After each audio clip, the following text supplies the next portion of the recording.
Alors, je continue donc avec la patho. La semaine passée, j'avais fait un petit peu l'historique ou la biomécanique au niveau du genou. Et j'avais parlé pour les ménisques, le kyste de Becker, les bursites et les systèmes ligamentaires pour les entorses. Donc, aujourd'hui, si je continue mon chemin, mon petit train va loin. Ah, c'est vrai, je vous ai sorti un petit peu des...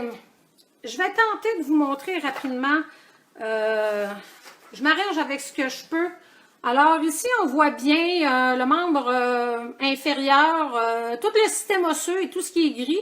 C'est le système ligamentaire, le système capsulaire, les aponevroses qui sont là aussi, ou les fascias. Je fais un petit refresh. J'étais en train de vous présenter l'ossature et le système ligamentaire et capsulaire au niveau du membre inférieur. Ça, c'est la vue antérieure. Pour faire un petit rappel. Et ceci pour la vue postérieure. Sur l'iPhone, ça coupe aussi. Revision système musculaire antérieur. Alors, la majorité de la musculature antérieure, on a sartorius, quadriceps et TFL, du médial vers le latéral. Et bien sûr, à l'interne, nos groupes d'adducteurs. Et nous avons en postérieur, sur un côté de cuisse, les ischio-jambiers, les semi-membraneux tendineux en médial, le biceps fémoral en latéral. Et en dessous de tout ça, on voit bien donc le grand adducteur. C'est les muscles qui croisent globalement l'articulation du genou. Alors, je continue de vous élaborer. J'étais rendue à vous parler des tendinites. Alors, pourquoi j'ai montré globalement le membre inférieur? Je veux que vous vous souveniez qu'une articulation est constituée de deux structures osseuses entourées d'une capsule articulaire où il y a un liquide synovial qui lubrifie l'articulation. Les ligaments viennent renforcer le système capsulaire et permettent de stabiliser l'articulation. Tout ça est habillé par le système musculaire. Où est-ce que je vais placer à des endroits stratégiques des bursites pour protéger les structures. Donc, je constitue mon articulation à ce moment-là. Ça va? Alors, sur les tendinites, tous les muscles peuvent donc faire une tendinite. Alors, j'ai les plus fréquentes. Bon, vous pouvez avoir la tendinite à l'arrière sur les jambiers, tout dépendant qui seront là. Alors, les ischios font la flexion du genou. Je peux avoir une douleur, donc, à la flexion du genou. Et quand j'étire les ischios, pourrait me donner une douleur. Et à la palpation, à ce moment-là, de la tonicité du muscle, j'aurai une indication sur mon muscle qui sera donc beaucoup plus tendu. Il ne faut pas oublier qu'à la partie postérieure, j'ai les gastrocs qui arrivent en haut. Les gastrocs font aussi une flexion du genou. La différence, c'est que les gastrocs agissent sur l'extension de la cheville, tandis que les ischios agissent sur l'extension de la hanche. C'est comme ça que vous allez décortiquer ça. Et j'ai en haut un petit muscle qui s'appelle le plantaire grêle ou le plantaire qui a des possibilités qu'il soit sectionné, rupturé à la suite d'une contraction violente ou brusque. Et en dessous, j'ai ici le poplité qui est le muscle. Donc, j'ai un petit muscle au-dessus et un petit muscle en dessous. Et dans le centre va passer mon paquet vasculo-nerveux.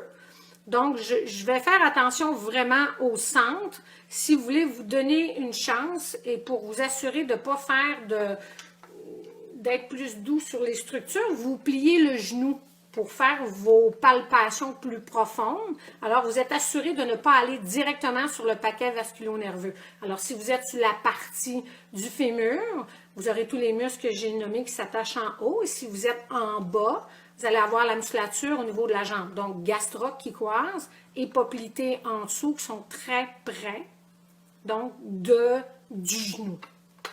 Ce sont des muscles qui sont, je considère, moins fréquemment en tendinite. Les muscles plus fréquents en tendinite seront, bien sûr, le tendon qu'on appelle du quadriceps, maintenant appelé ligament patellaire, anciennement tendon rotulien, et l'attache qui arrive ici au niveau des muscles de la patte doigt.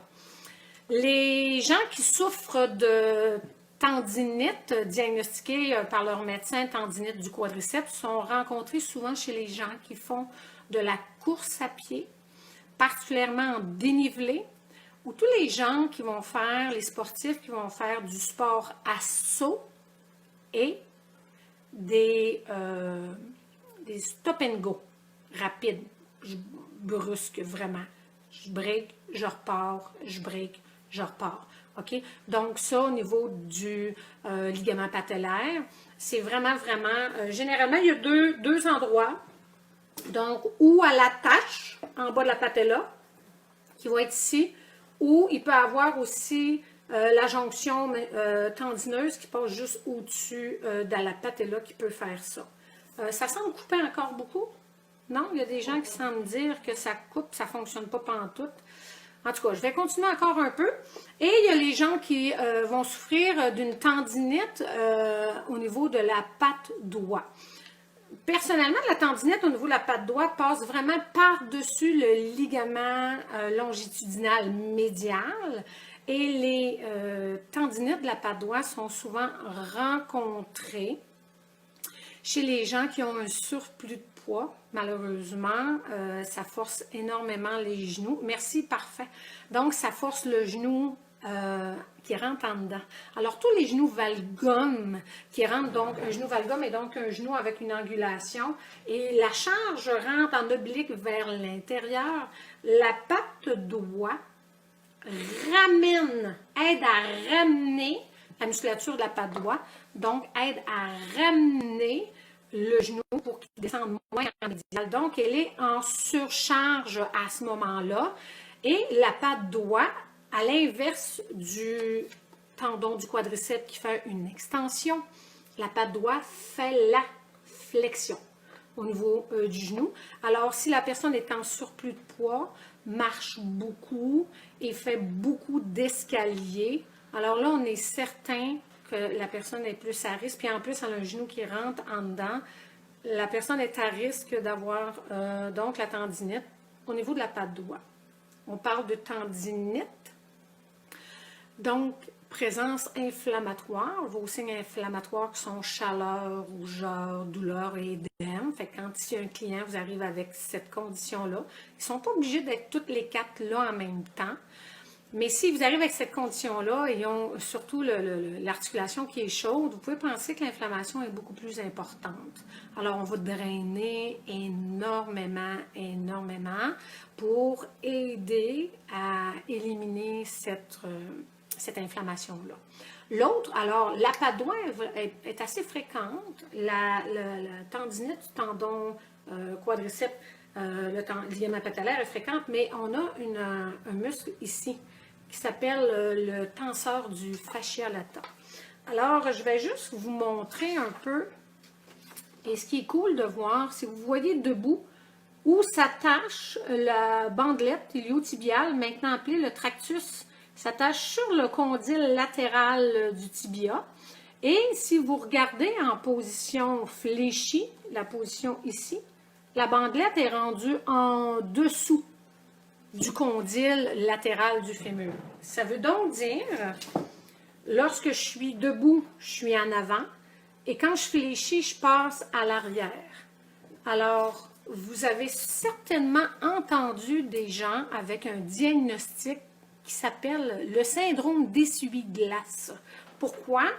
Parce que lors du mouvement de la flexion-extension répétée, la bandelette passe en dessous, au-dessus, en dessous, au-dessus, et crée un phénomène irritatoire sur le condyle. C'est vraiment rencontré et très souvent chez les gens de course à pied. La caractéristique que le client va vous dire, c'est « Écoute, Nat, ça me fait chenoute. Après 5 km, je suis obligée d'arrêter de courir. J'ai mal aux genoux, en latéral. Il va vous montrer vraiment le condyle latéral où passe le tractus iliotibial.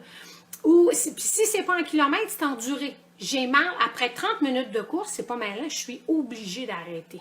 Eh bien, c'est aussi simple que la tension est donc trop grande au niveau du tenseur du fascia lata. Vous n'oubliez pas que le tenseur, le corps du tenseur du muscle passe donc ici en haut et toute l'aponévrose qui descend jusqu'en bas, qu'on appelle maintenant le tractus. Il faut donc que vous dégagez vraiment toute la zone spécifique, donc au niveau du tenseur du fascia lata, mais vous devez aussi penser à toute la chaîne latérale. Je vous le dis, là, je vais en parler probablement à la fin plus. Là, il ne faut pas oublier qu'il va falloir regarder l'ensemble du membre inférieur avec les déséquilibres sur les chaînes médiales, les chaînes latérales, antérieures, postérieures. Il y en a d'autres, mais les principaux. Et avec, bon, l'affaissement de l'arche plantaire, le genou qui rentre à l'intérieur, ainsi de suite. Mais je vais faire un résumé global à la fin. Donc, vous travaillez, écoutez, toutes les approches que vous avez, vous faites du ventouse, vous faites du gua sha, vous faites l'approche que vous faites de la fasciothérapie, vous faites du deep, vous faites du suédois, vous travaillez, vous réchauffez, vous mettez vos mains sur la cuisse, vous notez la densité des structures, la congestion. Écoutez, vous descendez la main et le tissu, ça break. Je ne suis même pas capable. Vous continuez, vous voyez que tout le fascia tracte à l'arrière de quand vous passez. Bien, vous allez bien sûr défaire toutes les tensions là-dedans. Même chose au niveau de la patte doigt, puis même chose au niveau du quadriceps. Donc, pour ces tendinites-là, il s'agit, nous, tout ce qu'on fait, c'est que moi, je vous le répète là, un muscle qui est en phase inflammatoire ou irritatoire, c'est parce qu'il y a des contraintes sur les origines des insertions. Moi, ma possibilité d'agir dessus, c'est de lâcher mon corps musculaire qui est raccourci et qui traque ces structures-là. Puis là, en donnant du lousse, je libère et j'allonge la fibre, bien, j'enlève le stress sur ces attaches. Donc, c'est beaucoup plus facile. Mais il ne faut pas oublier qu'il faut aller voir pourquoi ce muscle-là est si en stress. Alors, tantôt, on va penser le pied, analyser les pas de course. Qu'est-ce que la personne fait avec? Est-ce qu'elle le fait adéquatement? Ça marche? Donc, ça, c'est pour les tendinites. Je vous amène à parler de la patella. Alors, la patella, c'est un gros os, c'est samoïde, qui agit en fonction d'être un grand bras de levier au tendon du quadriceps. Alors, si je la mets comme ça, vous voyez, moi, je dis souvent qu'elle n'est pas régulière, mais elle a comme une forme de cœur. Hein? Moi, je dis à mes clients, tu sais, que c'est comme si que la patella ressemble un peu à ça. Et elle circule entre les deux condyles qui ont un creux. C'est comme si qu'on voit, quand je l'explique, c'est comme si que la patella roule dans un fossé comme ça. Puis la patella doit circuler adéquatement là-dedans. Donc, il peut y avoir des conditions pathologiques osseuses sur une malformation de la patella, une malformation du condyle latéral qui peut faire ça, mais nous, on va agir plus sur un déséquilibre musculaire, donc des tensions trop grandes.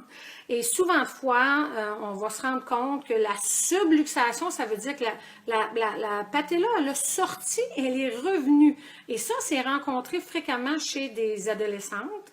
Ils vont dire, écoute, je danse, puis paf, le genou me dérobe, puis hop, ça revient. Ça, c'est une subluxation. Et quand la luxation est faite, c'est que la patella reste carrément sortie à l'extérieur. Et tout dépendant, là, moi, j'ai vu, amusez-vous, allez sur YouTube le faire. Vous allez voir, on ramène rapidement, drastiquement le tibia pour ramener la patella à l'intérieur.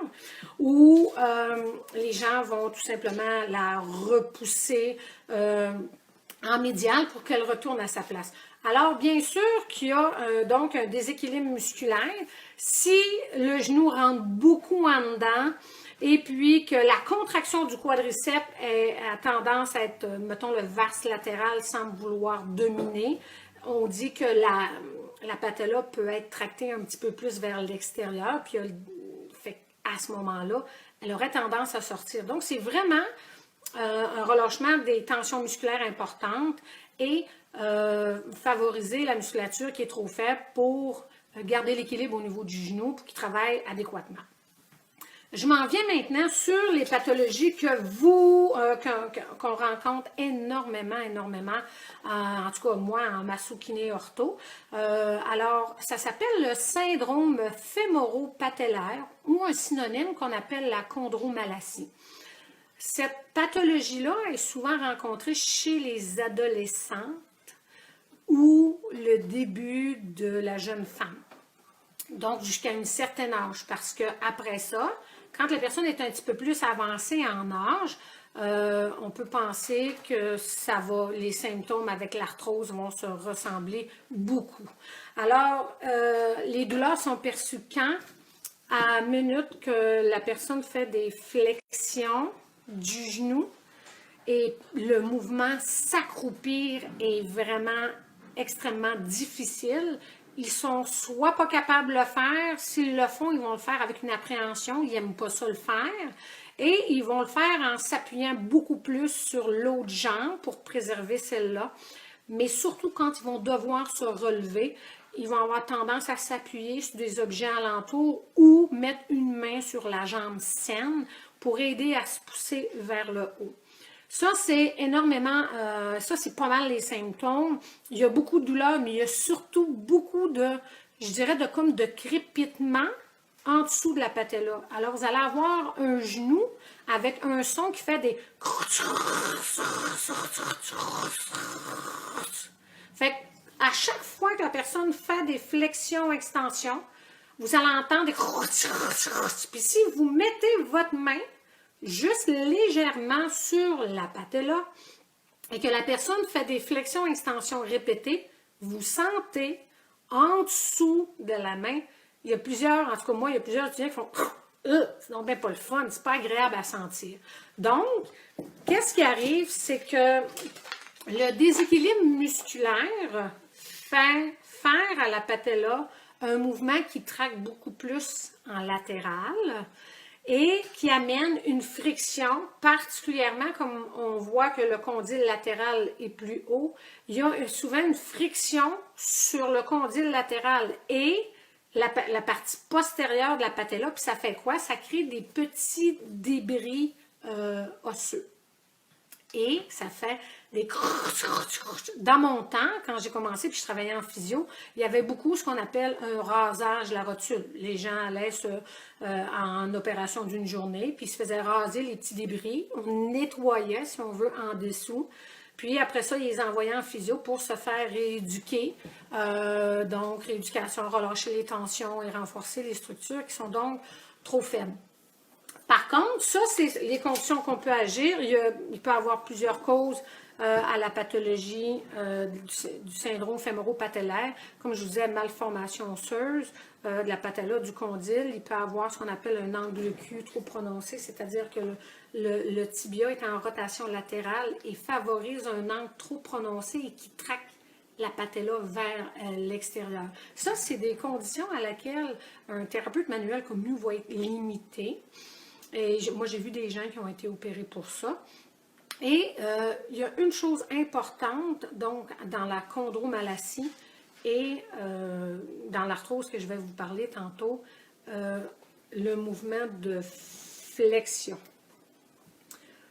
Quand vous êtes debout, en extension, n'oubliez pas une chose, la patella est maintenue en place dans les fibres. Okay? Dans le tendon du quadriceps.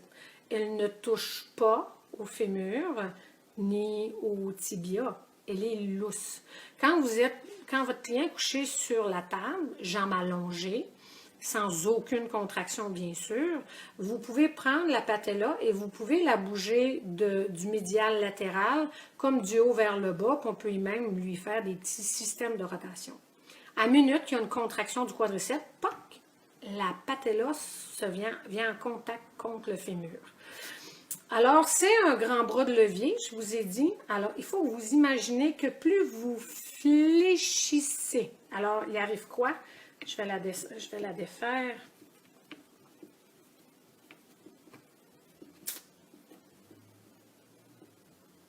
Alors, plus vous allez fléchir, plus la patella, elle descend comme une poulie et va se ramasser ici au niveau du centre du genou. Qu'est-ce qui arrive? Si ma tension est trop grande, la patella sera encore plus là en contact, ce qui a des chances d'amener des frictions de la partie postérieure de la patella avec le fémur, ou à l'inverse, quand c'est le tibia qui bouge plus, c'est comme le tibia un peu qui vient en relation. Alors, je suis juste en train de vous dire, déjà là, ayant en tête que la patella est à l'intérieur des tendons, donc l'union des tendons du vas latéral, vas médial, vas intermédiaire, doigt fémoral, passe là-dedans. Dites-vous une chose, si votre quadriceps est rétracté, raccourci ou tendu, la fibre est donc rapprochée, je diminue les origines des insertions. Alors, c'est automatique que la compression de la patella sera vraiment beaucoup plus grande sur le genou lorsque je suis en flexion. Donc, les personnes qui souffrent de chondromalacie, la flexion au niveau du genou, la flexion prononcée, s'asseoir sur ses talons, s'asseoir avec le pied en dessous de la fesse sur la chaise, qui garde la compression, c'est vraiment extrêmement difficile. Quand elle va recommencer à marcher, ça va être difficile. Donc, la personne d'emblée, elle va faire quoi? Ben, elle va faire moins de marche, elle va moins utiliser sa jambe pour que ça soit qu'elle ait moins de symptômes. Mais à minute qu'elle va voir commencer à se faire appeler par des amis, faire une randonnée pédestre, bien, si elle fait une randonnée pédestre moindrement longue, surtout en descendant, parce que quand vous descendez, le quadriceps est vraiment en contraction pour vous tenir en équilibre. Donc, la patella est vraiment appliquée contre le fémur et elle arrive en bas, les genoux shake. Je vous parle de ça parce que j'ai fait de la chondromalacie, ou je pourrais dire à l'âge que je l'ai faite, ça ressemblait plus à un début d'arthrose. Donc, et faire de la randonnée pédestre, il a fallu que je me limite, puis je vais vous donner des conseils là-dessus tantôt. Alors, la chondromalacie va être généralement rencontrée sur les jeunes ados, sur les filles qui vont faire, c'est vraiment souvent la fille parce que vous savez que la femme a un bassin plus large, le bassin étant plus large, les genoux ont tendance à s'amener plus vers l'intérieur et aux genoux, la position interne qui rentre en dedans est vraiment néfaste sur les structures. Donc, versus le garçon. Mais les gars ne sont pas non plus à l'abri pour autant, mais le prorata est beaucoup plus fréquent chez la femme. Bon, bien surtout si on pratique des sports, là, stop and go encore, la randonnée, ainsi de suite, du vélo avec les genoux très, très, très fléchis. Il y a beaucoup d'irritations qu'ils peuvent faire dans ces conditions-là. À la suite de la chondromalacie ou syndrome fémoro-patellaire, on va retrouver des gens avec de l'arthrose au niveau des genoux. Écoutez, les symptômes se ressemblent vraiment beaucoup, c'est-à-dire douleur aux genoux. Bien, c'est sûr, c'est de l'arthrose, donc il y a beaucoup de raideur au lever le matin. Ils vont marcher, ça va s'estomper. La problématique, c'est s'ils vont dans l'escalier, ça va vraiment être difficile, en plus de douleur. On appelle aussi, dans la nomenclature, on parle d'un signe du cinéma. C'est quoi le signe du cinéma? Aujourd'hui, c'est moins fréquent parce que les salles de cinéma sont beaucoup plus grandes, donc les espaces entre les bancs sont beaucoup plus longs. Maintenant, on peut s'allonger les jambes. Mais dans le temps, les sièges au cinéma étaient très rapprochés. Donc, on devait être assis, genoux fléchis, 90 degrés. Et c'est aussi simple que la personne fait « Ah, c'est pas mal, là, je suis plus capable ». Elle est obligée d'allonger la jambe pour que ça lui fasse du bien. Alors, on va rencontrer ça chez des gens qui doivent conduire longtemps une voiture. Ils sont inconfortables à la position fléchie au niveau du genou prolongé. Fait qu'ils se sentent obligés vraiment de faire une extension. Donc, bien sûr, à l'inverse, la chondromalacie, généralement, il n'y aura pas tant d'examens qui vont être poussés. Au niveau de la personne plus âgée, bien, il y a la radiographie qui va vraiment confirmer la présence d'arthrose. Dites-vous que si la personne a été opérée pour une minicectomie, excusez-moi, elle est donc plus à risque aussi de faire de l'arthrose au niveau du genou à ce moment-là. Et l'articulation arthrosée, habituellement qui a de la raideur peut par contre avoir une phase inflammatoire qui s'ajoute. Et ce qui est difficile pour le client, c'est d'apprendre à reconnaître le max de son articulation. C'est-à-dire, la personne peut me dire, écoute Nathalie, je marche 20 minutes, ça va super bien. 25-30 minutes, je suis plus capable. Marche 20 minutes. Donc, va aller 10 minutes, reviens 10 minutes pour ne pas irriter le genou. Il faut éviter les montées, les descentes, les flexions, extensions, répétées, prolongées. Donc, mettons, vous faites beaucoup d'escaliers dans la maison et vous avez en plus des charges dans vos mains qui augmentent votre poids, ce qui amène à avoir un genou qui travaille, un quadriceps qui doit se contracter encore beaucoup plus. Donc, c'est vraiment plus difficile. On fait quoi? Ben, les arthrosés du genou pour gonarthrose, c'est les mêmes principes que la coxarthrose. Il existe aussi la prothèse totale du genou, qui est une opération beaucoup plus souffrante que la hanche. Vraiment, la différence entre les deux, c'est fou. Moi, j'ai eu la chance d'assister à l'opération de ma mère. C'est assez impressionnant. Écoutez, c'est un mix d'ébénistes puis de mécaniciens là-dedans, puis ça tape, puis on enlève des os, puis on fait des trous. Alors, c'est assez caractéristique. Les souffrances sont extrêmement fortes pour aux alentours de 9 semaines, vraiment. Vous savez que les gens qui ont été opérés d'une prothèse totale du genou, c'est vraiment un protocole post-opératoire, même préopératoire, qui a été fait accompagné par les physiothérapeutes. Et ils vont aller chercher une récupération de mouvement, mais ils n'auront pas l'amplitude complète autant qu'ils avaient avant. L'articulation est vraiment limitée en flexion. Donc, peut-être prendre en considération lorsque vous faites votre questionnaire santé que la personne vous a dit qu'elle a donc eu une opération pour une prothèse totale de genou. Si vous êtes des gens avec votre approche où est-ce que vous faites beaucoup de mobilisation articulaire, ben, attendez-vous qu'il y ait une limitation particulièrement en flexion avec la prothèse totale de genou. Il peut y avoir un petit peu d'extension limitée parce qu'il y a certaines personnes qui ont de la difficulté à récupérer de l'extension. Mais dans l'ensemble, c'est des gens qui récupèrent très bien. Donc, musculairement, vous pouvez dégager vraiment toutes les tensions au pourtour qui viennent créer des douleurs référées, des trigger points actifs. Mais par contre, dans l'arthrose, c'est vraiment wow, les gens avant de s'en aller à la prothèse totale de hanche, de genou, vraiment de désengorger le quadriceps, là, tout le pourtour, hop, l'autre bord, là, tout le pourtour avec la patella qui est juste ici. Alors, vous allez vraiment désengorger, donc toutes les fibres, hein, vous savez que donc il y a un beau fascia ici de croisement de votre musculature. Vous venez venir dégager toutes vraiment les tensions qui sont là et je vais vous suggérer à la fin de donner un petit peu de mouvement faites bouger la rotule, hein, la patella, il faut qu'elle bouge, elle. Puis dans les gens arthrosés, vous allez voir que la patella est prise. Puis amusez-vous, vous avez sûrement une maman, un papa, un grand-papa, une grand-maman, mon oncle, ma tante qui fait de l'arthrose dans la famille, qui se plaint vraiment beaucoup de douleurs aux genoux. Hein, bien sûr, eux autres font du rhumatisme, ils suivent la température souvent. Et écoutez, demandez-leur de lever les pantalons, puis faites mettre les deux genoux un à côté de l'autre et vous allez constater que du genou arthrosé, il n'y a comme plus de détails du système osseux avec la patella, c'est plein. C'est un genou qui est vraiment plein.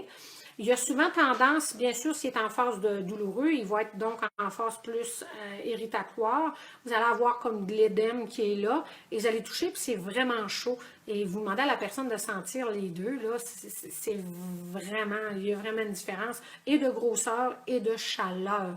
Moi, les gens, donc, tous ceux qui ont une problématique de chondromalacie ou d'arthrose, je fais énormément de chaleur au niveau du quadriceps et beaucoup d'automassage pour dégager ça. Donc, les rouleaux, les balles, la personne peut prendre le moyen qu'elle a, mais de le faire quand même régulièrement. Plus le muscle quadriceps sera relâché, moins les compressions de la patella contre le fémur vont être grands, ce qui va permettre à donner un répit dans les symptômes de la personne qui va vraiment souffrir d'arthrose. À la suite d'arthrose, bien sûr, hein, dans l'arthrose, les mouvements sont limités, c'est un problème articulaire, là. C'est comme au niveau de la hanche, il y a vraiment une perte de flexion, particulièrement au niveau du genou. La flexion est beaucoup plus limitée que l'extension, en général, mais c'est jamais comme ça pour tout le monde, OK? Donc, l'arthrose et la dernière pathologie que je vous parle, souvent, vous avez plutôt tendance à les voir à la suite. Vous allez remarquer que chez votre client, il y aura comme une tuberosité tibiale sur la partie antérieure au niveau du genou qui va être comme une excroissance beaucoup plus grosse. Et la personne, si jamais elle a oublié de vous mentionner, elle a sûrement fait dans l'adolescence. Et ça, c'est comme plus souvent, je dirais, rencontré chez l'homme. Ce qu'on appelle une Osgood-Schlitter, c'est une excroissance de la tuberosité par l'attraction du ligament patellaire qui se fait. Va faire comme une surcroissance au niveau de la tuberosité tibiale. Donc, à ce moment-là, même principe, vous allez vraiment aller dégager le quadriceps pour désengorger et travailler tout le pourtour afin que ça puisse pouvoir s'aider. Les douleurs référées qui viennent au niveau du genou, vous avez particulièrement la région du L3. L3 fait une douleur référée au genou. Les gens peuvent avoir une sensation de dérobement quand ils marchent, comme pas confiance au niveau du genou, qui pourrait être une problématique de la région lombaire qui va avec ça. Bien sûr, la hanche fait des douleurs référées au genou. Les muscles de la cheville peuvent faire des douleurs référées au genou. Et qu'est-ce qu'on va rencontrer? Ben, si les gens ont une compression de racines nerveuses du L4, L5, ben, ça s'en va au pourtour de la région aussi du genou. Donc, grosso modo, au genou, si j'ai vraiment de l'inflammation assez importante, bon, moi, j'ai appris à la nord-américaine, glace 10 minutes pour envelopper dans une débarbouillette mouillée à l'eau froide pour 24-48 heures, mais j'aurais tendance vraiment à plutôt faire la chaleur, donc dans le muscle. Alors, je ne suis pas dans la zone qui est irritée avec l'édème, je suis vraiment en haut, donc la chaleur va vraiment aider à relâcher la musculature, l'automassage et puis les étirements. Comme la majorité des problématiques du genou, c'est avec un genou souvent qui rentre donc à l'intérieur.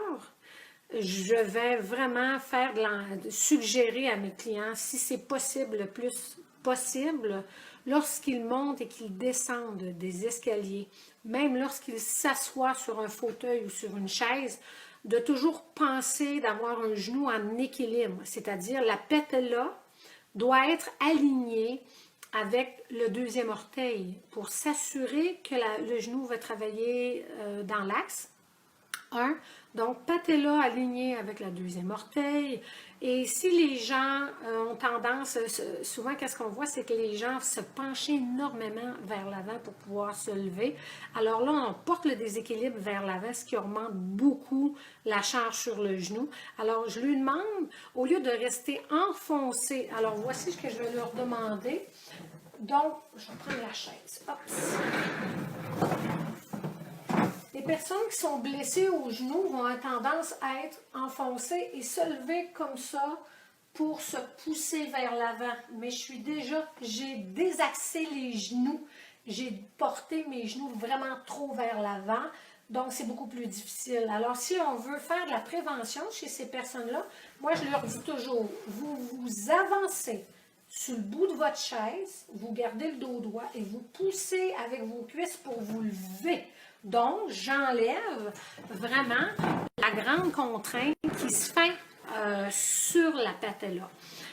L'autre particularité qu'on va rencontrer, c'est surtout chez les personnes âgées, comme ils ont mal avec l'arthrose au niveau du genou, ils vont faire quoi? Quand ils veulent s'asseoir dans leur fauteuil, ils ne contrôlent plus. J'appelle ça, moi, ils se tirent dans le fauteuil. Ils se laissent tomber. Puis quand ils arrivent pour se lever, ou ils se lèvent avec un swing, ou ils prennent un objet, une table, un comptoir, ou quelqu'un qui est là, puis ils vont tirer dessus pour se lever. Donc, le fait qu'ils se laissent tomber, le quadriceps n'a pas la chance de se contracter en allant s'asseoir lentement et doucement. Et comme il se tire pour se lever, ben mon quad et mes grands fessiers ne repoussent pas non plus pour pouvoir venir en extension au niveau du genou. Alors, c'est aussi simple que les personnes se ramassent en faiblesse musculaire. Ils ont été en physio, ils sont fait suggérer des exercices de renforcement. Ben oui, so what, c'est génial, c'est essentiel. Mais si tu fais tes exercices seulement 3 fois par semaine, mais qu'après ça, dans ta vie quotidienne, tu ne travailles pas pour avoir un genou qui est droit et tu ne fais pas tes contractions en faisant travailler ton muscle, en t'assoyant lentement et en te le relevant lentement. Puis même chose, moi je vais demander à mes clients, monte lentement tes marches, puis descends-les lentement pour t'assurer que tu vas contrôler ton alignement de ton genou et ta musculature va bien mieux travailler. Donc, elle se renforce naturellement en faisant les activités de la vie quotidienne. On n'est pas obligé de faire des gros exercices pour pouvoir renforcer un système musculaire. Alors, juste ça, c'est vraiment très aidant. Et l'autre chose qu'il faut que vous pensiez leur suggérer, la majorité des gens sont assis avec les jambes en dessous des chaises. Ça va, vous me voyez là, tout le monde, les gens travaillent avec les bureaux, ça va être la même chose pour la fasciite plantaire tantôt. Les gens travaillent assis à leur bureau, les pieds sont en dessous de la chaise, le monde mange, c'est toujours. Fait que si vous faites de l'arthrose ou du syndrome fémoro-patellaire, j'augmente la pression, puis ça augmente la compression. Donc, j'ai beaucoup plus de douleurs qui sont là à la suite de ça. Vous voyez, c'est des petites suggestions que vous pouvez faire à vos clients qui font de la prévention et qui enlèvent. Moi, quand je demande, quand un jeune vient me voir pour les aider, puis que je le vois avec un genou vraiment fléchi, tout le temps 90 degrés, sinon et plus, je fais juste lui demander, écoute, allonge donc ton genou vers. Puis, ben voyons donc, Nathalie, rien que ça, on dirait que ça me fait moins mal. Ben, fais-les plus souvent. Évite ce mouvement-là. Moi, j'aime conscientiser ma clientèle pour m'aider sur mon travail musculaire. Ça va? Donc ça, puis dans l'arthrose, quelque chose qui est super bénéfique pour les gens qui en auront à la maison, un 5 minutes de vélo stationnaire, c'est magnifique. Et on s'entend là. Vous ne faites pas faire un vélo stationnaire avec une résistance importante. Je ne veux pas non plus que la personne pédale dans le beurre, mais je veux une légère résistance. Elle mouline, elle fait juste un petit peu plus mouliner. Ça va? Donc, à ce moment-là, elle fait quoi? Dans la condition de l'arthrose au niveau du liquide synovial, il est comme un petit peu plus épais, il est comme plus visqueux. Et le fait que la personne va faire un petit 5 minutes de vélo stationnaire, ça va lubrifier l'articulation et enlever les sensations de raideur. C'est ce qui est vraiment super aidant. Donc, souvent, moi, je fais commencer avec une chaleur, un automassage, un vélo 5 minutes, puis je lui demande de s'étirer un quadriceps. Alors, bien sûr, souvent, la personne, pour s'étirer un quadriceps, ne sera pas capable de s'amener le talon à la fesse. Alors, vous devez modifier l'étirement, c'est-à-dire le pied sera sur une chaise à l'arrière. Donc, dans les gens arthrosés, c'est que ma chaise est juste à l'arrière. Fait qu'au lieu d'amener le talon à la fesse, j'ai un pied sur ma chaise à l'arrière. J'ai une extension de la hanche. Je combine par la contraction du grand fessier, donc une rétroversion du bassin. Je suis en train d'étirer mon attache et je fais juste m'avancer légèrement vers l'avant et le muscle va tout simplement étirer où est-ce qu'il y aura besoin. Ça marche? Bien sûr que mon attention sera particulièrement portée sur un quadriceps, mais je vais faire aussi des ischio-jambiers parce que c'est des muscles longitudinales et je veux enlever un peu de système de compression dans les structures pour libérer et faire que ça bouge beaucoup mieux. Ça marche? Fait que ça, c'est ça, mais particulièrement au niveau du genou, j'ai parlé au niveau de la hanche et au niveau de la région thoraco-lombo-pelvienne de l'importance des stabilisateurs. Bien, ces stabilisateurs-là seront aussi importants. Alors, on parle du transverse et du plancher pelvien qui travaillent en couple, même les obliques.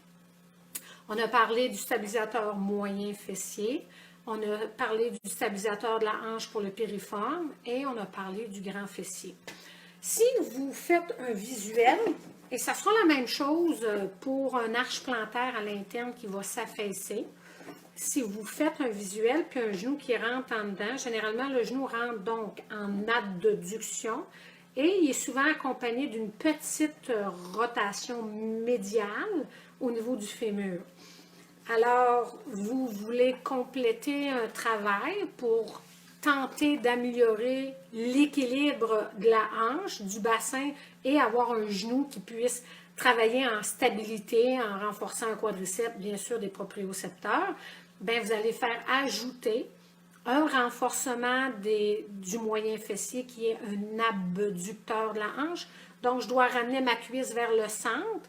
Comme elle est rentrée en dedans, je vais relâcher les abducteurs et je vais renforcer mes abducteurs qui fait que ma cuisse va s'aligner.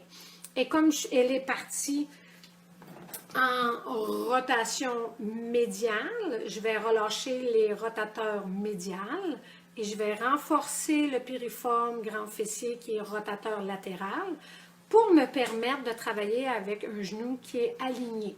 Honnêtement, si vous avez quelque chose à retenir au maximum sur les chondromalacies et les arthrosées et même sur la patte droite, l'alignement du genou droit aligné avec la rotule au deuxième orteil qui ne dépasse pas. Il y a des gens qui s'entraînent au squat, il y a beaucoup de dépassement du genou en avant de la des orteils. C'est ce qui augmente vraiment la pression de la patella. Fait que ça, c'est des conseils très, très intéressants pour eux autres et qui vont pouvoir faire de la prévention.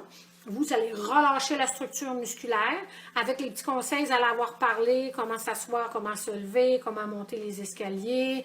Une chose aussi qui est super importante pour les gens qui font de la randonnée pédestre, ben vous n'êtes pas obligé d'arrêter la randonnée pédestre, diminuer la distance peut-être et ajouter des bâtons de randonnée dans vos mains. Donc, oui, ça va vous aider pour vous pousser, mais c'est surtout quand vous allez descendre, vous allez diminuer la charge de votre poids en faisant la flexion du genou, ce qui va être beaucoup moins souffrant et beaucoup plus facile pour vous. Donc, ça, c'est des conditions qui vont vraiment aider pour le genou. Et ceux qui font du vélo et qui n'ont pas eu un ajustement adéquat sur le vélo, bien, il faut absolument que vous pensez allonger la jambe. Ça veut dire monter le siège. Moi, j'ai toujours appris que quand je suis assis sur mon vélo, c'est mon talon qui est sur ma pédale. Parce que quand je pédale, je suis sur le devant du pied. Donc, si je fais cette mesure-là, le talon, quand je suis assis, en extension, jambes complètement allongées, puis quand je pédale, bien, je suis sur le devant de mon pied. Alors, quand je vais faire ma flexion, la flexion du genou va être beaucoup moins prononcée. Donc, à lever des contraintes de la patella sur le fémur, ça, c'est des choses qui vont vraiment vous aider. Ça marche? Et bien, si vous envoyez en physio chez un kinésiologue pour faire le renforcement des stabilisateurs qui vont être super importants. Ça va pour ça? Fait que d'emblée, c'est pas mal ça au niveau des genoux. Chose très, très importante, je vous parle des muscles qui font la douleur référée au niveau du genou. Alors, au niveau du genou, j'ai vraiment considérablement de muscles. J'ai 15 muscles qui vont faire des douleurs référées au niveau des genoux, dont un qui ne croise absolument pas l'articulation du genou, qui est le petit fessier, et le petit fessier va faire une douleur latérale. Sinon, j'ai biceps fémoral. Le biceps fémoral fait une douleur plus à l'arrière, tandis que les semis font une douleur plus au niveau de la hanche. Sartorius est particulièrement droit fémoral. Et la particularité du droit fémoral, vous savez que le droit fémoral, ou anciennement droit antérieur, s'attache à l'épine iliaque ici. Alors, sa tension est dans la partie haute. Malheureusement, beaucoup de massothérapeutes ne se rendront pas jusqu'en haut à l'attache du doigt fémoral. Donc, le point de tension, il est vraiment à la partie supérieure du doigt fémoral et il fait une douleur référée, vraiment très spécifique sur la partie antérieure de la patella. Et il y a le vaste médial aussi qui s'en va, douleur référée plus intense, là, partie médiale et antérieure aussi, au niveau de la patella. Après ça, vous allez avoir le grand, le long adducteur qui vont faire une douleur référée au niveau du genou, le gracile, les gastrocs, le soléaire, le plantaire grêle et bien sûr le poplité. C'est les musculatures en postérieur qui font vraiment une douleur en postérieur. Ça vaut pour ça. Et si vous regardez la signification des trigger points, je pense vous l'avoir déjà dit, mais n'oubliez pas que qu'est-ce qui est rouge plus intense, c'est la douleur qui est vraiment beaucoup plus fréquente dans cette zone-là. Par contre, ce qui est rouge un petit peu moins intense, c'est quand même une zone qui peut être en référence avec le point de tension de cette douleur-là. Ça marche? Donc ça, c'est pour les problématiques au niveau du genou. Excusez-moi, je vais juste regarder avec le fait qu'on a commencé plus tard. Ça roule, je vais essayer d'y aller un petit peu plus. Alors, si je parle au niveau de la cheville, le niveau de la cheville est constitué donc tibia, fibula, os du tarse, les métas, puis les phalanges, phalangines, phalangettes. Les mouvements sont les flexions, flexion dorsale pour maintenant flexion, flexion plantaire pour maintenant extension. Oui, ton livre pour les trigger points, c'est laquelle? C'est Musculino. Il est vraiment en référence, je l'ai repartagé sur les pages de l'école.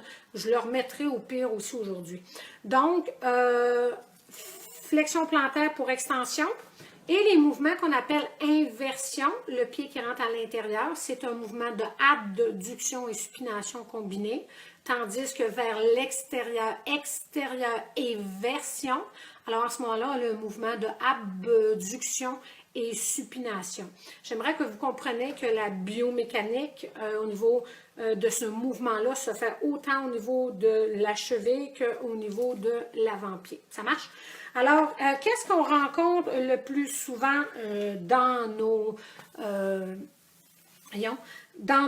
problématiques au niveau de la cheville?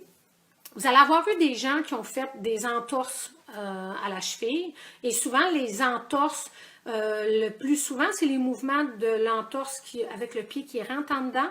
Donc, on a une atteinte sur les problématiques des ligaments latéraux avec un pied qui vire en dedans. Ça marche.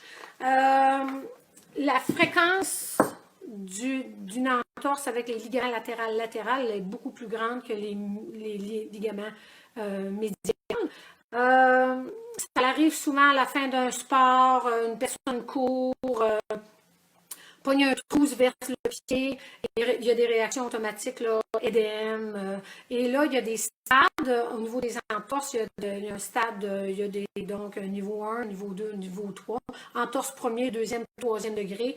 Il y a l'entorse avec aussi fracture, c'est-à-dire si le ligament était tellement solide à son attache sur la malléole latérale qui a enlevé un fragment d'os, ce qu'on appelle une entorse par arrachement osseux, fait qu'il va être catégorisé à ce moment-là dans la fracture. Alors, généralement, les gens en entorse vont vraiment aller d'emblée en physiothérapie, se faire rééduquer. Par contre, en massothérapie, j'adore avoir des gens, vous savez que nous, on a surtout des gens en chronicité, c'est-à-dire qui ont été blessés il y a longtemps. Et quand on arrive dans la structure musculaire, il y a énormément de tension. Et chose à laquelle j'aime vraiment, c'est que les fibulaires sont les muscles là, qui sont sur la partie latérale. Mon médial, j'ai pas mon... Non. Donc, vos fibulaires sont vraiment tibial antérieur, et juste ici, j'ai le long fibulaire, puis juste en arrière, j'ai le soléaire, puis après ça, le gastroc latéral. Les fibulaires sont des muscles éverseurs de la cheville. Donc, comme l'entorse est arrivée en inversion, Le muscle n'a pas eu le temps de réagir, il va se faire quoi? Il va se faire allonger de façon brutale et il va amener donc des micro-déchirures dans votre fibre musculaire. Alors, c'est pas pour rien que dans l'entorse, vous voyez souvent des hématomes ou des ecchymoses surtout qui montent le long de la jambe en externe. C'est parce que les fibulaires auront été blessés.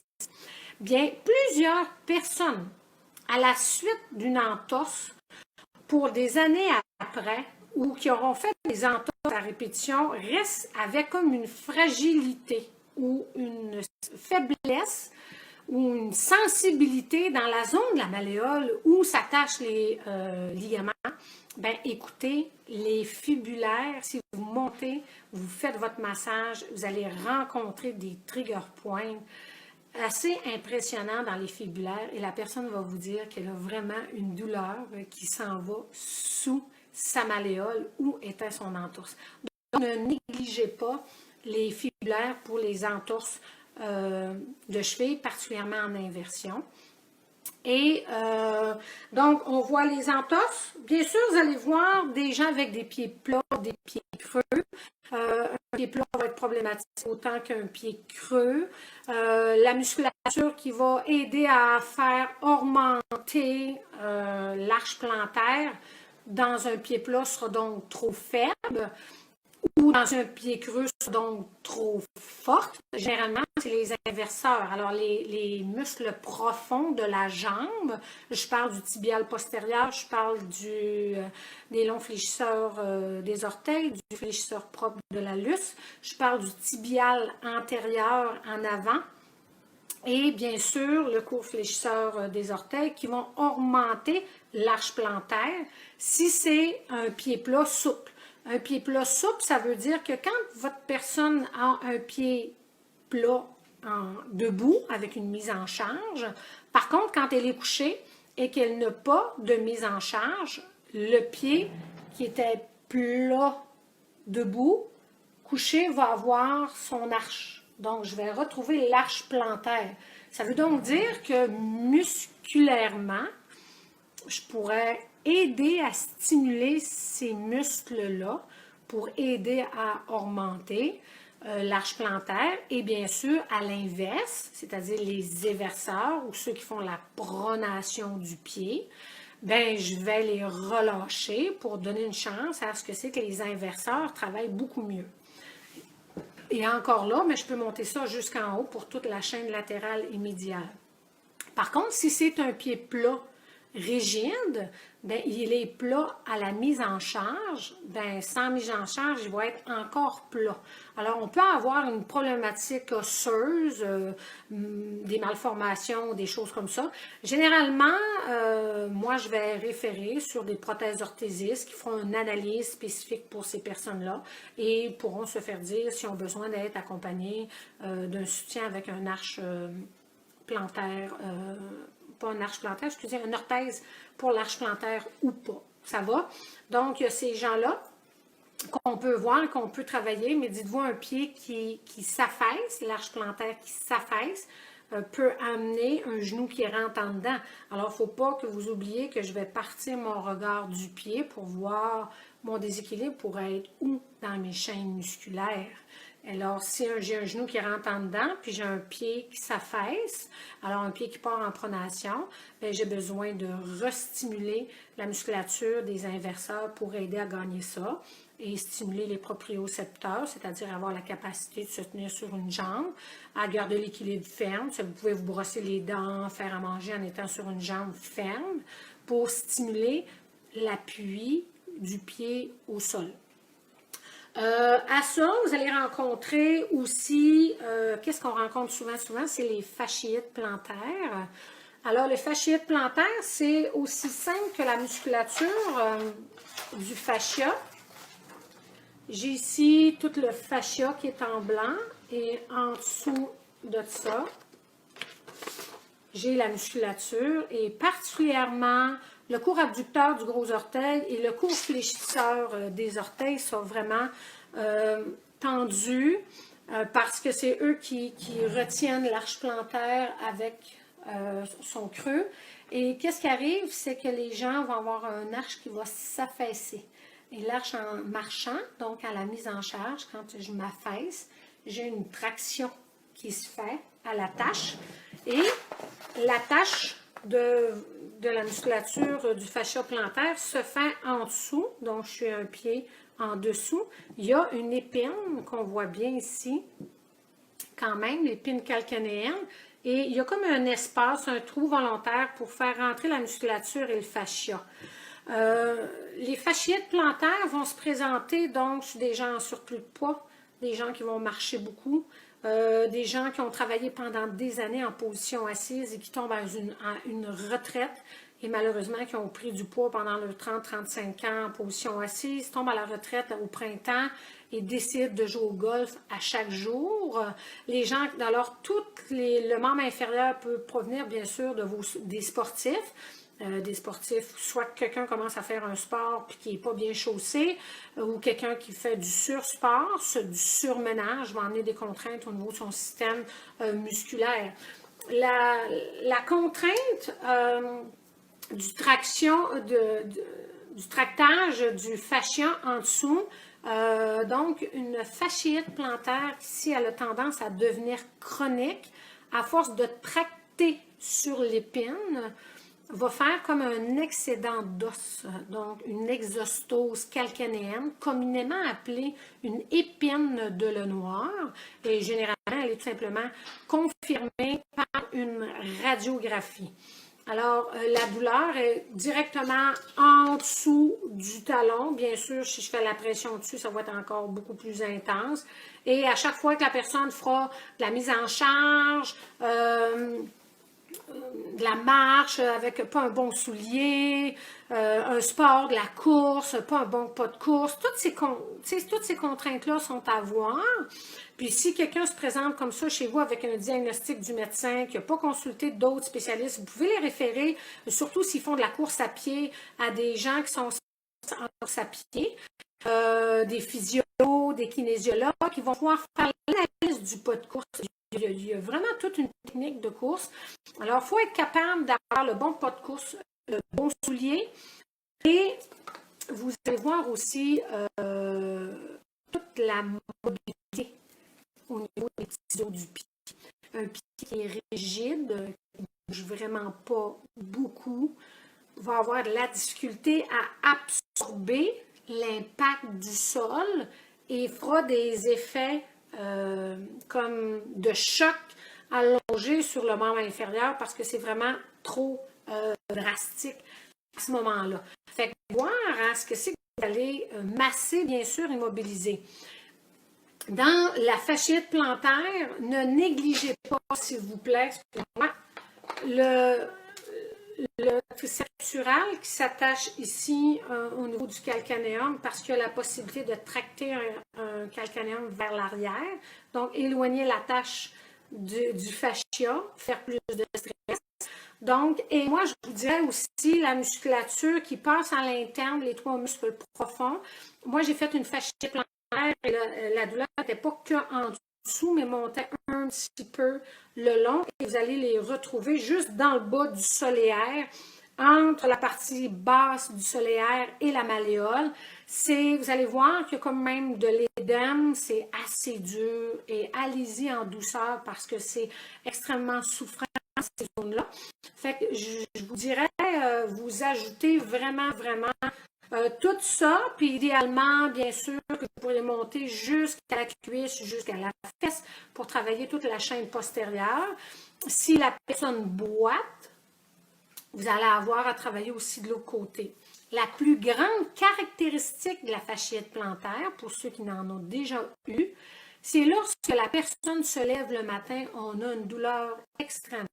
Moi, si je me lève pour aller à la salle de bain la nuit, c'est aussi simple que je dois marcher avec les orteils ramenés et qui fait que je raccourcis mon fascia et je diminue le stress que si je suis allongée. Fait que là, quand on se lève le matin, on marche avec les orteils comme ça rapprochés, on fait les premiers pas, lentement et doucement, ça se réchauffe. Puis là, je fais « Ah, OK, là, je suis correct. » Fait que là, je peux marcher, puis particulièrement de avoir de symptômes à ce moment-là. Jusqu'au temps que je vais décider d'aller marcher avec des amis, puis marcher trop longtemps, et surtout marcher mal chaussé. Exemple, les dernières que j'ai faites, c'est il y a 2 ans.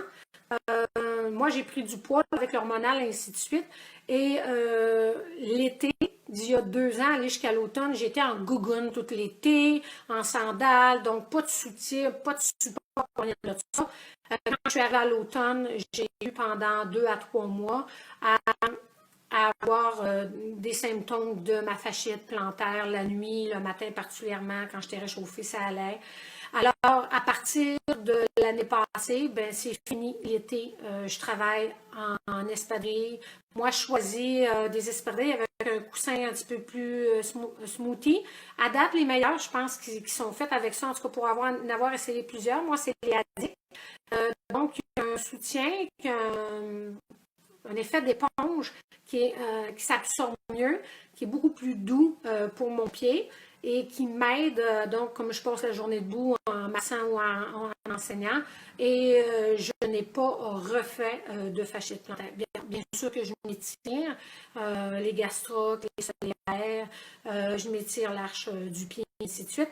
Donc ça, beaucoup, ça va vraiment aider, vraiment bien chaussé, au détriment d'être dans des gougounes l'été si vous avez une fragilité sur les arches plantaires.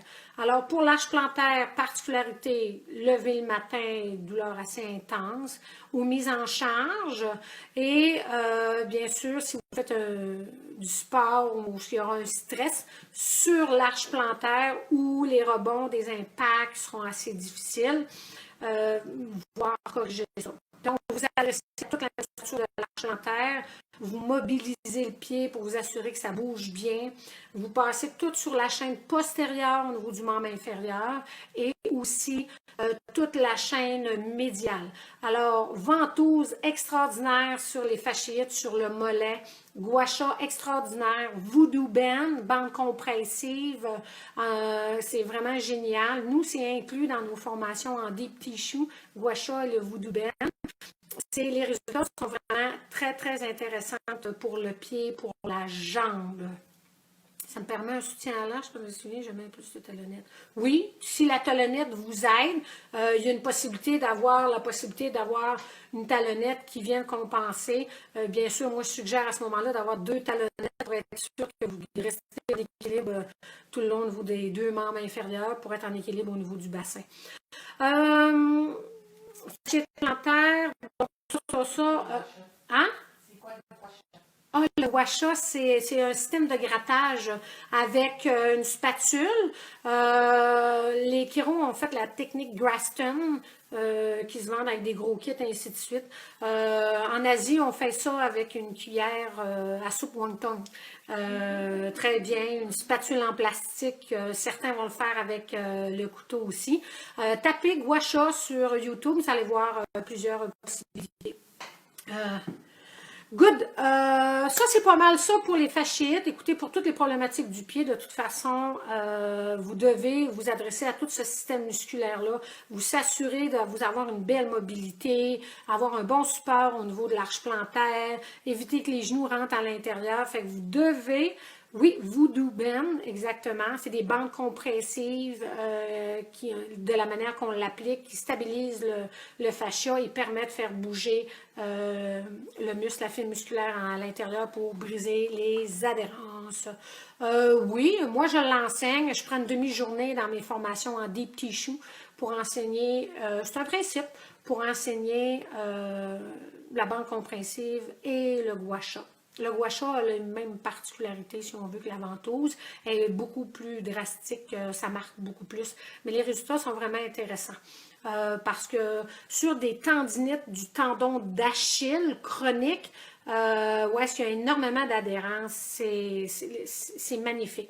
Je ne vous dis pas que c'est pas souffrant un peu pour le client, mais plus la bande, plus la bande compressive et le deep qu'on va faire au niveau du tendon d'Achille et tout au pourtour, mais l'effet de briser les adhérences en profondeur sont très aidants. Fait que moi, je peux faire dans mon application de ma séance du DEEP parce que je suis sans huile, qui réchauffe mes fascias, qui mobilise mes fascias. Après ça, je vais mettre un peu d'huile, mon application pour réchauffer. Je vais me servir de mes ventouses pour aller retravailler ma zone. Je vais faire mon massage en suédois. Je vous ai perdu. Ben oui, il y en a plein qui m'avaient perdu. Moi, je vous parlais tout seul. Moi, je pouvais continuer, mais ça... Puis je voyais que vous écrivez, mais je voyais pas que j'étais plus là. Bon, alors si je parlais donc de vraiment, l'objectif, là, il est vraiment en tête d'avoir un membre inférieur qui travaille le plus possible en équilibre.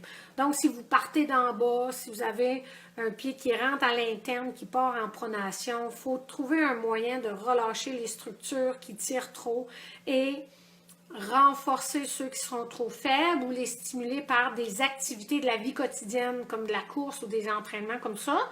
Même chose pour le genou qui va avoir donc des effets bénéfiques aller jusqu'à la région cervicale. Je vous parle en même temps d'une pathologie de ta façon de traiter. Wow, oui, c'est vrai. Donc, j'étais en train de dire que moi, donc, je vais faire un DEEP, je vais faire des ventouses, je vais masser, je vais faire, qu'est-ce que je vous disais, je comprime, j'allonge, je raccourcis, je comprime, j'allonge, je vais lever de tension, étirement musculaire. Et si je considère à la suite de ça que j'en ai peut-être encore un qui est un petit peu plus tenace, je vais mettre des ventouses fixes pour venir accompagner mon travail. C'est sûr que moi, mes ventouses sont un outil de travail. Je vais vraiment travailler à décongestionner, donc avec les phénomènes de traction, donc de succion vers le haut, qui va aspirer ce qui est en dessous pour s'en venir sur le dessus. Plusieurs peuvent travailler avec plusieurs ventouses, une sur fixe, puis promener les autres de chaque côté. Donc, écoutez, tout ça est possible, c'est certain. Ce qui est important, c'est d'obtenir le relâchement sur cette structure-là. Ça marche, et de briser les adhérences, activer la circulation sanguine pour bien oxygéner ça. Avec le pied qui part en pronation, vous allez rencontrer ce qu'on appelle souvent un hallus valgus. Un hallus valgus, c'est un oignon. Donc, c'est généralement la grosse orteil qui part vraiment à l'interne. Parfois, ça peut rentrer en dessous. Alors, il y a vraiment une excroissance osseuse qui se fait à la partie médiale du gros orteil, au niveau de l'articulation métacarpophalangienne. Et ça arrive souvent, mettons, quand la personne enlève sa chaussure et qui ont enlevé leurs chaussettes. Si pas longtemps, tout de suite après, vous regardez, vous allez avoir des points de pression rouges sur cette zone-là. Donc, bien sûr qu'il y a une problématique d'hallus valgus. Si c'est un début, ben vous pouvez tenter d'aider à ce que c'est que le pied ne parte pas en pronation. Donc, travailler sur les inverseurs, les supinateurs, relâcher les pronateurs et aller jusqu'en haut pour favoriser ça. Sinon, vous devez donc mobiliser un peu, donner de la mobilité dans les métas. Bon, je viens de briser le mien. Et faire bouger et de ramener la grosse orteil vers plus une abduction, excusez, parce que c'est loin du deuxième orteil, donc vers le médial, pour mobiliser. Et bien sûr, ces gens-là vont déjà avoir des écarteurs la nuit qui vont porter pour aider à ce que c'est que ça va éloigner. Donc, davantage pour éviter le fait que ça va se resserrer. Je suis en train de briser vraiment tout. Attendez un petit peu, là, je suis en train de perdre mon pied. Good. Je vous parle aussi des choses que vous pouvez voir qu'on appelle des névromes de Morton. Les névromes de Morton, c'est soit dû à des structures osseuses surdéveloppées au niveau de la base des métas qui va comprimer le système nerveux. Généralement, c'est beaucoup plus aux alentours du deuxième, troisième, ou des fois, un névrome, il y a la présence d'un petit nodule qui est à l'intérieur entre le deuxième et le troisième, puis il comprime. Où est-ce qu'on peut les trouver, les écarteurs? Écoutez, habituellement, partout ce qu'on vend de l'équipement traitements médicaux, comme à Québec, les prothèses orthèses Savard, les cliniques Roy-Boivin, les cliniques du pied, et ainsi de suite. Vous allez donc retrouver habituellement ces écarteurs-là, parce que c'est des spécialistes au niveau des pieds. Fait que référez-vous là. Donc, le névrome de Morton, la caractéristique, c'est les gens vont engourdir des orteils, vraiment. Et particulièrement lorsqu'ils vont mettre un soulier, et si le soulier est moindrement trop serré, donc ça l'engorge, ça comprime, ça congestionne au niveau des métas. Alors, dans ce temps-là, je vous suggère vraiment de travailler dans la zone, ce qu'on appelle de l'avant-pied. Vous mobilisez, vous massez les interosseux, les lombricaux, vous bougez, OK, là-dedans, et enfermez, ah cool, puis vous donnez de la mobilité là-dedans, et peut-être voir souvent les gens qui font des problèmes avec le névrome de Morton ou des métatarsalgies, c'est que les gens ils ont ce qu'on appelle, vous savez, il y a 3 arches. Il y a une arche médiale, il y a une arche latérale et il y a une arche antérieure qui garde entre le gros orteil et le 5e orteil pour faire ceci. Donc, comme ça. Qu'est-ce qui arrive? C'est que l'arche est affaissée au centre et le pied est soit plate ou inversé. Qu'est-ce que vous allez voir dans ce temps-là? C'est que vos clients auront donc une corne, un durion, pas en dessous du gros orteil du petit, mais au centre, au niveau du pied. Alors, ça fait beaucoup de stress dans la région du 2e, 3e méta. Donc, à ce moment-là, vous pouvez travailler à mobiliser ça et avoir la faiblesse de la musculature ou les tensions qui sont trop grandes qui fait ça.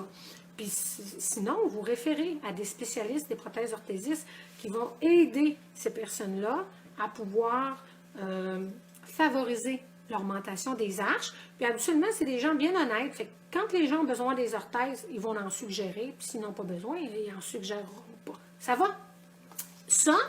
Et l'autre chose que j'aimerais vous dire, parce que souvent, il y a des personnes, que ce soit même des gens de votre famille ou des clients ou des choses comme ça, qu'est-ce qui arrive? Une particularité, c'est quand la personne est zéro puis une barre capable de faire de la mise en charge sur son pied. Soit après avoir fait un sport, soit après avoir fait un faux mouvement, asthme ou s'être cogné, tu sais, la marche que tu te pètes les orteils après et que les orteils viennent mauves, bien, généralement, c'est vraiment des fractures qui se trouvent à avoir au niveau du pied. La caractéristique de la fracture au niveau du pied, c'est que la personne n'est pas apte à se faire une mise en charge sur le pied qui est malade. À la minute qu'elle veut transférer son poids, tu fais « Ah! Hey! Non, ça me fait bien trop mal. » Et à ce moment-là, il y a une possibilité d'une fracture. Et chose à laquelle les sportifs ne s'attendent pas d'avoir, ne pensent pas d'avoir, elle s'appelle la fracture de stress. Fait que la fracture de stress au niveau du pied se fait souvent sur les coureurs de course à pied, surtout ceux de la longue distance, et c'est rencontré au niveau du 5e méta. Au niveau du 5e méta, il y a comme le tubercule. Alors souvent dans cette zone-là, il subit un stress et il y a un trait de fracture qui est fait. Et la personne, à la minute qu'elle va vouloir refaire de la course avec une mise en charge plus forte ou même une mise en charge ordinaire, va vraiment avoir beaucoup de douleur qui sera perçue là. Ça va? Donc, sans, bien sûr, les arthroses, les arthrites au niveau du pied, beaucoup plus qu'au niveau de la cheville. Donc, c'est plus gros, c'est déformé, c'est la même référence un peu que les doigts. Donc, la chaleur, le massage doux, les mobilisations, les bains contrastes, pas les bains contrastes, les bains de paraffine que je vous ai parlé pour les mains sont aussi bons pour la cheville, le pied aussi. Good, ça va avec ça. Les bursites, la plus fréquente, c'est la bursite du tendon d'Achille ou du tendon calcanéen, directement à l'arrière du talon. Et écoutez, amusez-vous. Moi, souvent, je demande aux clients, est-ce que vous avez des souliers nœuds? Puis le monde me dit, c'est quoi le rapport? Bien, le soulier, il est légèrement en arrière penché. Et le talon frotte Et quand le soulier il est trop rigide, ici, il manque de souplesse, il crée une friction et ça développe une tendinite du tendon d'Achille. Alors, vous demandez à la personne de changer de soulier pour un certain temps. Vous allez voir l'effet que ça va pouvoir faire à la suite de ça. Ça, et bursite, tendinite, périostite, c'est rencontré généralement vraiment sur les sportifs ou les gens qui commencent à s'entraîner trop excessif. Alors, le périostite, c'est l'enveloppe de l'os au niveau du tibia qui se trouve être inflammé. Et généralement, il est inflammé à la suite de la vibration de la musculature de la loge en médial. Donc, on rencontre la musculature profonde au niveau de la jambe. Donc, il faut revoir l'entraînement de la personne. Il faut qu'elle fasse réétudier son patron de course ou ainsi de suite. Tout ça, il faut que ça soit corrigé, mais vous allez aller travailler, relâcher cette musculature-là, aider à briser les adhérences et travailler de pair avec les physios. Les résultats sont vraiment, pris rapidement, c'est vraiment très intéressant. Ça. Good. Bon, ben ça. Je vous parle les douleurs référées au niveau du pied, cheville-pied. Alors, on parle la région L4, L5, S1, donc le lombaire, faire ses références au niveau du pied. Le genou fait des douleurs référées et la hanche aussi. Il y a, vous êtes où? Bon, dans toutes mes feuilles. Manon, t'es-tu partie avec? Oh merde. OK. Il y a en tout 11 muscles et plus, parce que je n'ai pas rentré tous les petits muscles du pied. Ça va? Mais 2 muscles particulièrement qui ne croisent pas du tout la cheville ou le pied, qui font des douleurs référées dans cette zone-là pour le latéral.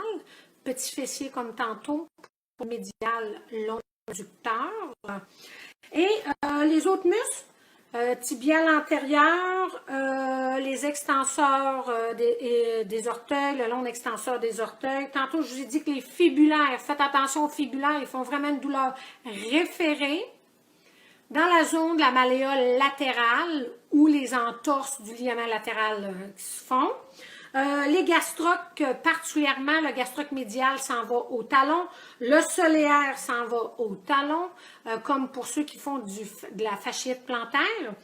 Tibial poste, fléchisseur des orteils, long fléchisseur de l'halus, tibial poste, je l'ai dit, et tous les petits muscles du pied, particulièrement le court fléchisseur plantaire qui est atteint dans la fasciite plantaire. Négligez pas le court abducteur du gros parce qu'il est dans le dôme de l'arche plantaire. Et vous associez à ça de la chaleur, du massage, de l'automassage avec des petites balles en dessous des pieds qui est vraiment cool. Je vous ai déjà montré dans une vidéo antérieurement un petit bâton goujon enveloppé d'une mousse de plomberie. C'est moins drastique que juste en bois. Si vous avez la capacité de rouler le bâton juste en bois, c'est drastique, mais c'est très bénéfique. Donc, ça relâche la musculature et ça mobilise tous les petits os du pied, qui est vraiment extraordinaire. Je vous ai parlé pour les arthrosés, les arthritiques, les bains de paraffine. Vous pouvez utiliser aussi des bains au sel d'Epsom. Le sel d'Epsom est un anti-inflammatoire, c'est ce qui va aider aussi. Fait que tout ça, suggéré à tout ce que c'est que nous avons parlé depuis tantôt, pourront être efficaces. Écoutez, je suis désolée de la diffusion d'aujourd'hui, je peux pas rien faire. Par contre, là, c'est comme si on a 3 parties de vidéo pour une journée. Je vais demander à ma comparse et Alexandra, j'aimerais voir si on est capable de les mettre bout à bout avec quand on fait nos movies. Fait que, écoutez, merci encore. Alors, pour ceux qui n'étaient pas là, la semaine prochaine, on va faire un live. À moins que je change d'heure, je ne sais pas, mais bon, la majorité semble dire 3h30. Ça fait 6 semaines qu'on est à ces heures-là. Peut-être qu'on ne changera pas nos habitudes, excusez-moi. Et ça sera sur la respiration et voir comment est-ce qu'on peut accompagner des gens avec angoisse, anxiété, asthme, ainsi de suite. Ça marche. Ce que tu appelles mobilisation, ça serait-tu l'équivalent à ce que nous, on appelle du travail périarticulaire? Oui. Mobilisation, pour moi, c'est des mobilisations articulaires. Alors, je fais bouger l'articulation. Travail périarticulaire, les circonductions, les meniscales, des mobilisations en flexion, en extension dans toutes les mobilités. Et quand je m'adresse aux muscles, je vais vous parler d'étirement, beaucoup plus d'allongement, de flexibilité de la fibre. J'aime bien dissocier les deux, je trouve que ça aide énormément. Alors, merci de votre patience, vous avez été merveilleux. On va essayer de vous arranger quelque chose qui pourrait être plus faisable pour vous en l'écoutant juste d'une shot. Et je vous souhaite une belle semaine. Prenez soin de vous, puis attention là, rapprochez-vous pas trop. Bye! Bye bye!